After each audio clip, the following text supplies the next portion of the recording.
A very good morning and welcome to the Breakfast News. In the next 30 minutes, I'll be getting you all the news you probably missed overnight and also prepare you for the day ahead. Let's start with the headlines. Tripura to get the first BJP Chief Minister. Biplab Kumar Dev to take oath in Agartala today. Ally IPFT to get 2 cabinet posts. Prime Minister Modi and Amit Shah to attend the swearing-in.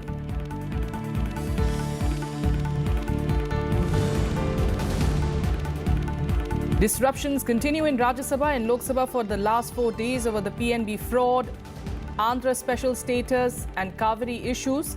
Rajya Sabha slated to take up private members' business today. Discussion on banking irregularities listed in Lok Sabha.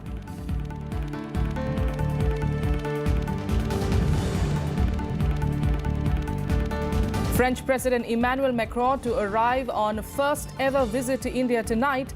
Cooperation in Indo-Pacific region, defense and climate change, key agenda during his meeting with Prime Minister Modi on Saturday.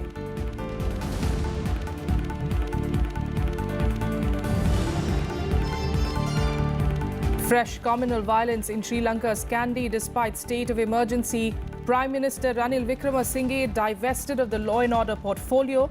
Island nation on the edge since Monday.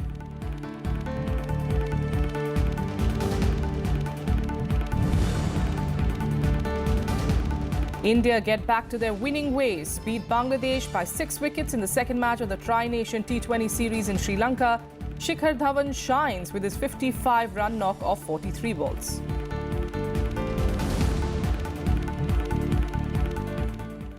Our top focus today, the first BJP government in Tripura will be sworn in today. Biplab Kumar Dev will be sworn in as the Chief Minister at an event to be held in Agartala. Jishnu Kumar Dev Burma, a prominent BJP tribal leader and member of Tripura's royal family, will take oath as the Deputy Chief Minister of the state. Prime Minister Narendra Modi, BJP President Amit Shah and Chief Ministers of all the BJP-ruled states in the northeastern region will be attending the swearing-in ceremony. The BJP and IPFT combined had swept to power in the state, winning 43 out of the 59 seats for which elections were held. BJP won 35 and IPFT had won 8 seats. Left-front leaders will be boycotting the event to protest against the violence in Tripura after the assembly election results. But outgoing Chief Minister Manik Sarkar will be attending the ceremony. We'll get you the live proceedings of that event later on in the day. Meanwhile, let's get you Parliament news. And proceedings in Rajya Sabha remained paralysed on Thursday as well. Members disrupted the House over several issues due to which House could not transact any business for the 4th straight day. Today, the upper house is slated to take up the private members' legislative business. Speaking in one voice, Rajya Sabha members resolved to work for the empowerment of women on International Women's Day. Soon after the hour-long discussion on women's issues ended, members from different parties walked into the well, disrupting the proceedings. The chairman adjourned the House till 2 p.m. No banners, no banners. House is adjourned to meet at 2 p.m. When the House reassembled, Minister of State for Finance Pon Radhakrishnan tabled the supplementary demand for grants for 2017-2018. On behalf of my senior colleague, Sri Arun Jaitley, I rise to lay on the table statement in English and Hindi showing the supplementary demands for grants 2017-18, March 2018, as mentioned against his name in today's revised list of business. Even in the post-lunch session, the disruptions continued. While TDP members demanded special status for Andhra Pradesh, the AIADMK sought the immediate setting up of the Kaveri River Management Board. The Congress raised the pitch over the banking scams and demanded Prime Minister's response on the issue. As there was no let-up in the disruptions, the Deputy Chairman adjourned the House till Friday. House stands adjourned till 11 hours on Friday, 9th March 2018. Kriti Mishra's report for Rajya Sabha TV. In Lok Sabha, discussion on irregularities in the banking sector is yet to take place and still slotted for today. The discussion is slated to be raised by N.K. Premachandran of the Revolutionary Socialist Party and K.C. Venugopal of the Congress. Leaders will raise the issue of alleged systemic irregularities in the sector over the years and its impact on the Indian economy. The discussion will be held under Rule 193 that does not entail voting. On Thursday, Lok Sabha was adjourned for the 4th day amid protests by TDP members demanding special category status for Andhra Pradesh, and by MPs of the AIADMK calling for a Kaveri Management Board to be set up. Soon after the Lok Sabha Speaker's message on International Women's Day, members from the TDP, AIADMK, TRS and TMC trooped into the well, with many holding placards and raising slogans. While the TDP was demanding special status for Andhra Pradesh, AIADMK members sought immediate setting up of a Kaveri River Management Board. However, Parliamentary Affairs Minister Anant Kumar requested the Speaker to continue with the House proceedings and also said that his party is willing to discuss the ongoing banking fraud matter. And on the sidelines of parliamentary proceedings, a visiting South Korean delegation held a series of meetings with dignitaries and officials on Thursday.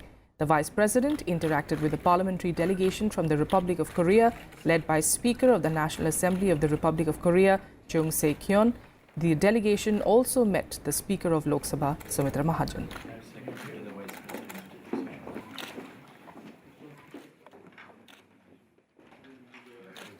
Sabha, people, members, the other members of the delegation, the Rajya Sabha, which is the upper house of the Indian Parliament. French President Emmanuel Macron will arrive in Delhi tonight in his first visit to India. Both countries will deepen strategic and trade ties and further talk on peace and security in the Indo-Pacific region. During his four-day visit, Macron will also be visiting Agra and Varanasi. Akhilesh Suman reports. On his first ever visit to India, French President Emmanuel Macron will hold a summit meeting with Prime Minister Narendra Modi on Saturday. Evolving a common strategy for cooperation in the Indo-Pacific region will be a key agenda for the meeting. France has naval bases in Abu Dhabi and Djibouti in this region that may also be used by India. France is the only European country that has its own presence in the Indian Ocean. So while on the European level, the European Union is also interested in the Indian Ocean, especially under security point of view, France is an important player there for India. So I think this is also something that both countries are looking into. President Macron will be accompanied by his wife, Brigitte Macron, and CEOs of almost 50 French companies. Since defense is one of the major components of the relationship between the two countries, defense production giants are also part of the business delegation. There's also a strong aspect of defense cooperation. You know that that there has been an agreement on the sale of the 36 Rafale aircrafts. There is also a deal about the submarines, the Scorpion submarines. So this partnership in defense cooperation is going very strong, and there are many new areas of interest as well. India and France are also willing to deeply collaborate in mitigating climate change and environment protection. Both Prime Minister Narendra Modi and French President Emmanuel Macron will jointly inaugurate the first conference of the International Solar Alliance in Delhi on Sunday. Both leaders will also inaugurate a solar power station in Mirzapur. India and France have a total trade of $11 billion. Over 1,000 companies in India and 120 Indian companies in France have a combined investment of $1 billion. Though France till now is interested in bilateral defense cooperation with India, but if situations arise, it may also join Quad of India, Japan, Australia and USA, because France and India both share the same concern about Indo-Pacific region, that it is going to be vulnerable because of monopolistic and hegemonistic attitude of China.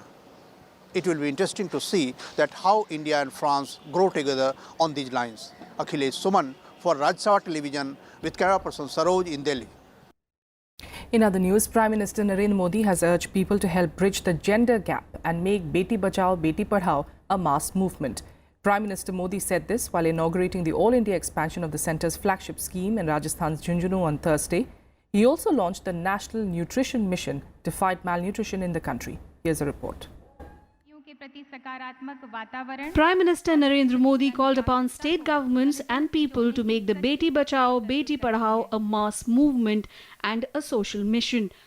On International Women's Day, the Prime Minister inaugurated the All India expansion of the flagship Beti Bachao program in Rajasthan's Junjunu district. He said every family should resolve to provide equal opportunities to make the Beti Bachao Beti Padhao scheme a success. इसे जन आंदोलन बनाना होगा। जब तक एक एक परिवार जुड़ता नहीं है और एक बार सांस कह दे कि घर में बेटी चाहिए, किसी की ताकत नहीं है कि वो बेटी के साथ कोई अन्याय कर सके। बेटी बोझ नहीं, बेटी तो पूरे परिवार की आन बान शान है। The Prime Minister also launched the National Nutrition Mission and the NNM-ICDS Common Application Software to fight against the malnutrition problem. सारे विषयों पर ध्यान देकर के एक होलिस्टिक अप्रोच के साथ 2022 जब आजादी के 75 साल होंगे तब देश में पोषण के क्षेत्र में हम गर्व के साथ कह सके दुनिया के सामने कि हमने अचीव कर दिया है। Rajasthan Chief Minister Vasundhara Raje highlighted the state's schemes, while the Women and Child Development Minister Menaka Gandhi said the centre had taken several initiatives for women's welfare. हमने लोगों को बच्चे की डिलीवरी केवल अस्पताल में ही कराने के लिए प्रेरित किया। अल्ट्रासाउंड क्लिनिक्स पर कड़ी निगरानी रखी। नतीजा ये हुआ कि लड़कियों की संख्या एकदम से बढ़ने लगी और बेटियों के प्रति समाज की सोच बदलने लगे। The Prime Minister also gave awards to various districts for their performance under the Beti Bachao Beti Padhao program. He also interacted with beneficiary mothers and their children. The government's flagship scheme has been expanded from the present 161 districts to 640 all over the country. Out of these, Jhunjhunu and Sikar have emerged as the best performers. Bureau Report, Rajya Sabha TV. After Andhra Pradesh Chief Minister Chandrababu Naidu announced his party's ministers to be pulling out of the NDA government, two TDP ministers, Ashok Gajapati Raju and YS Chaudhary, submitted their resignations from the cabinet to the Prime Minister on Thursday. This despite Prime Minister Modi speaking to Andhra Pradesh Chief Minister Chandrababu Naidu, who explained his party's expulsions to the Prime Minister. In a late-night development on Wednesday, Naidu said that the two TDP ministers will be leaving the NDA government over the party's demand for special status to Andhra Pradesh.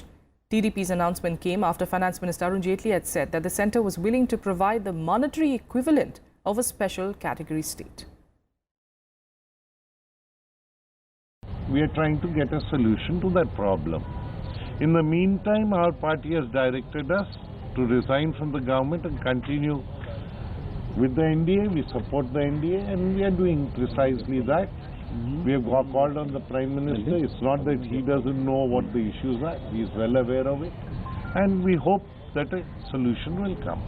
Okay. It was a cordial atmosphere.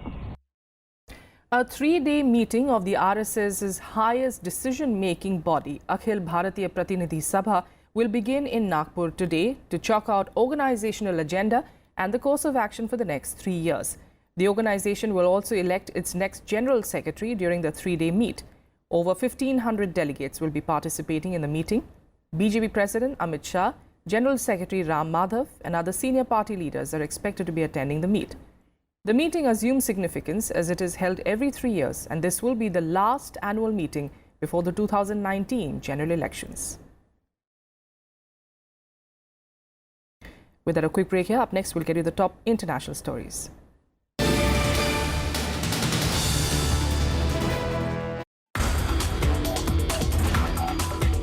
IIT name itself has justified its worth. It has served the nation in a very, very dedicated way and very efficiently. The industries have to be a little more forthcoming. They have to come forward. They have to invest. Otherwise, commercialization is not possible. You really need commercial investment to see a product successfully doing business. Watch Eureka with Professor Gautam Biswas, Director IIT Guwahati, only on Rajya Sabha Television.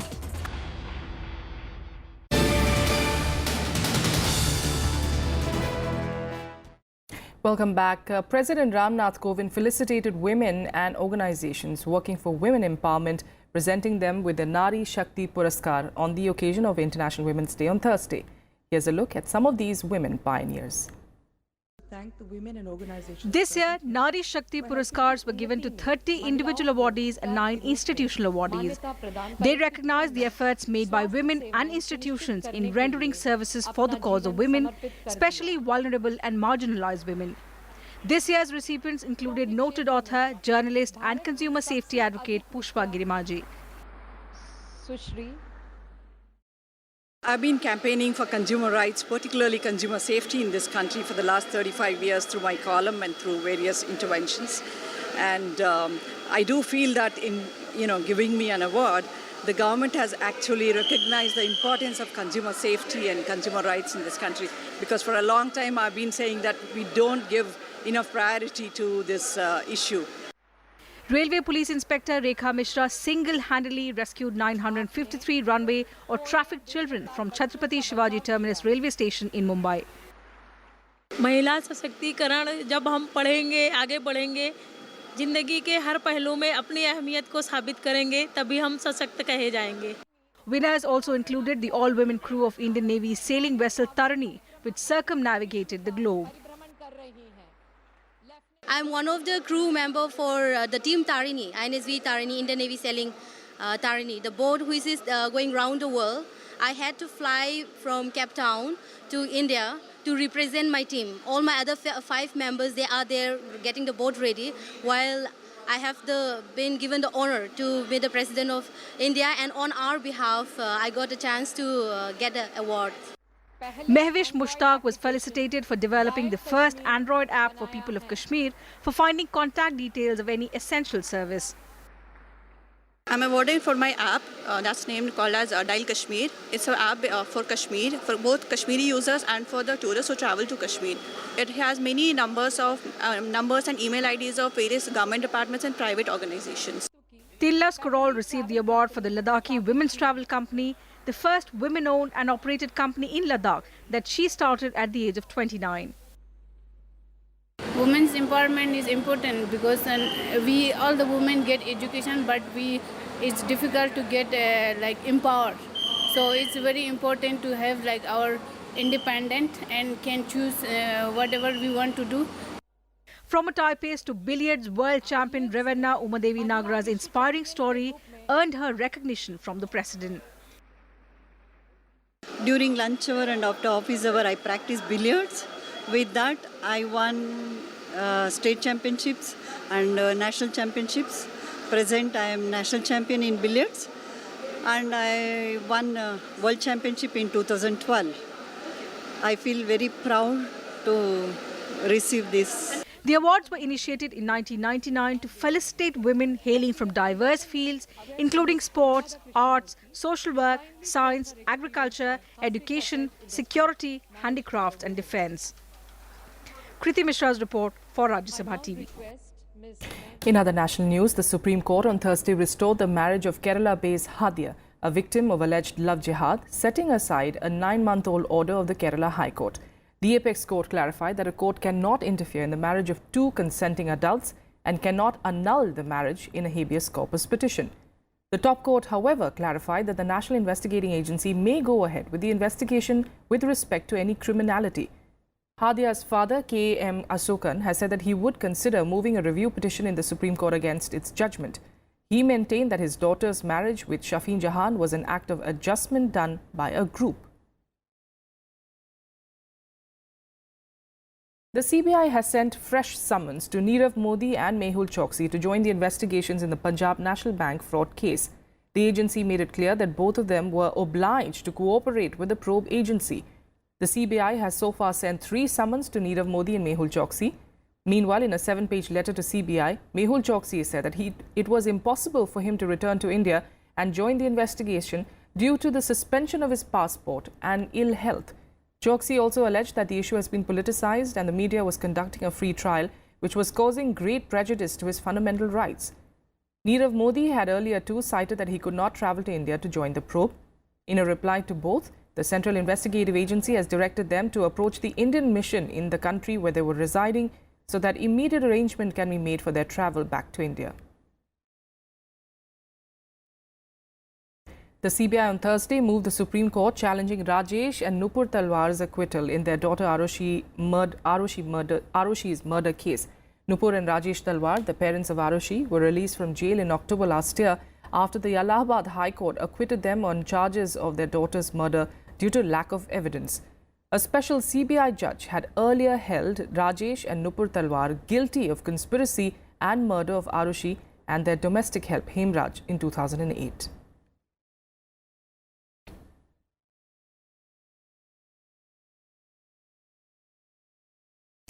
News from neighbouring Sri Lanka and fresh violence erupted on Thursday. Several houses and shops were destroyed despite imposition of emergency. The government has ordered for the blackout of internet, blocking of social media websites, including Facebook and instant messaging app WhatsApp.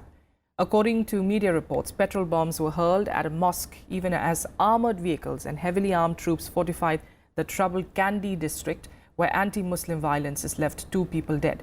A total of 81 people, including the main suspect, have been arrested by the police so far. Earlier in the day, President Maithripala Sirisena divested the law and order portfolio from Prime Minister Ranil Wickremesinghe.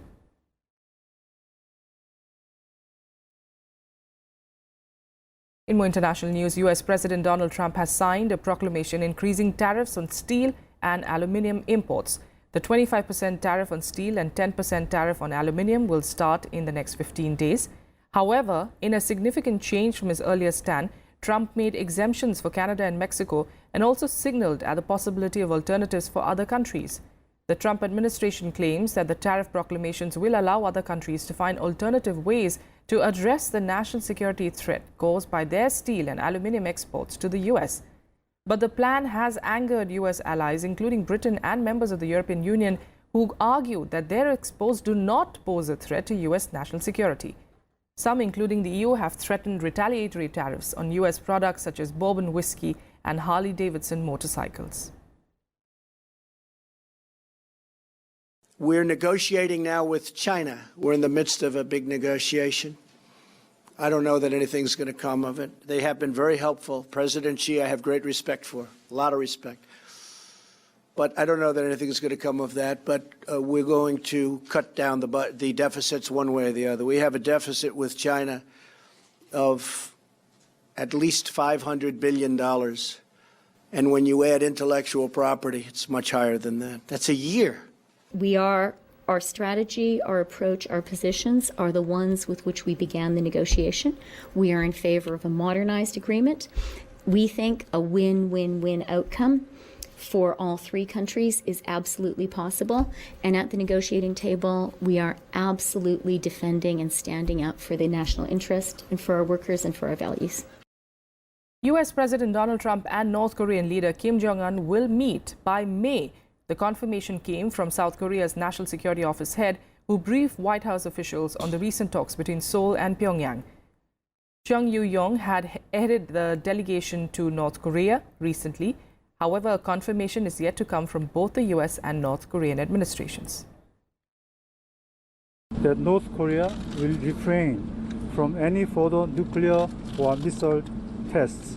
He understands that the routine joint military exercises between the Republic of Korea and the United States must continue. And he expressed his eagerness to meet President Trump as soon as possible. President Trump appreciated the briefing and said he would meet Kim Jongun by May to achieve permanent denuclearization. India beat Bangladesh by 6 wickets in the second match of the Nidahas T20 Triangular Trophy International Cricket match at Colombo. For India, Jaydev and Vijay Shankar shared 5 wickets, restricting Bangladesh to 139 runs for 8 wickets. Shikhar Dhawan scored 55 runs from 43 balls. Manish Pandey scored 27 runs, while Suresh Raina scored 28 runs. Vijay Shankar was adjudged man of the match. This is India's first victory in the ongoing tournament. The men in blue had lost to Sri Lanka by 5 wickets in the opening match. Bharat ने hero Nidahas trophy में अपना खाता खोल लिया है. Clinical 6 wicket की जीत और तिरंगा लहरा गया. मनीष पांडे नाबाद. दिन पहले बांग्लादेश ने चलिए इसी वजह बैटिंग एफर्ट एक बार फिर शिखर धवन का भी डॉट डिलीवरीज खेली थी Bangladesh. And in some slight different sporting news, the 3-day National Badminton competition for the members of Parliament concluded on Thursday at the Constitutional Club in New Delhi. Over 40 MPs from both the Houses of Parliament took part in the tournament. Petroleum Minister Dharmendra Pradhan distributed trophies to the players and said that we need to promote the culture of sports. In the tournament, the pair of Rajiv Pratap Rudy and Tej Pratap defeated the pair of KD Singh and Anurag Thakur in the MPs doubles final. In the MPs mixed doubles final, the pair of Ranjita Ranjan and Tej Pratap defeated the pair of Neelam Sahni and Kundan Kumar. In the open double finals, the pair of Avshreya Pratap Reddy and Karan Kalia beat the pair of KD Singh and Abhinav Prakash. In the last round of the MPs singles round, KD Singh defeated Anurag Thakur with a huge margin. The event was inaugurated on the 6th of March by Law Minister Ravi Shankar Prasad.